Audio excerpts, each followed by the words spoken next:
আসসালামু আলাইকুম। চলুন শব্দগুলোর একটি করে অ্যান্টোনাইমস জেনে নিই।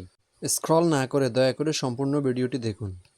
অ্যাসেন্ড উপরে ওঠা, ডিসেন্ড নিচে নামা, অ্যাসেম্বলি একত্র করা, ডিসপার্স ছত্রভঙ্গ, ব্রড প্রশস্ত, ন্যারো সংকীর্ণ, কাশন সতর্কতা, কেয়ারলেসনেস অসাবধানতা, ক্ষণশীল গোপন করা, রিভিল প্রকাশ করা, ডেন্স ঘন, স্পার্স পাতলা, ডুল বোতা, শার্ভ ধারালো, এন্টায়ার সম্পূর্ণ, পার্শিয়াল আংশিক, ইনক্লুড অন্তর্ভুক্ত করা, এক্সক্লুড বাদ দেওয়া, ইন্টেনশনাল ইচ্ছাকৃত, অ্যাক্সিডেন্টিয়াল দুর্ঘটনাবশত, মেজরিটি সংখ্যাগরিষ্ঠ, মাইনরিটি সংখ্যালঘু, ময়েশ্চার আর্দ্রতা, ড্রাইনেস শুষ্কতা, ট্রায়াম্ফ জয়, ডিফিট পরাজয়, ভার্টিক্যাল উলম্ব, হরিজন্টাল আনুভূমিক।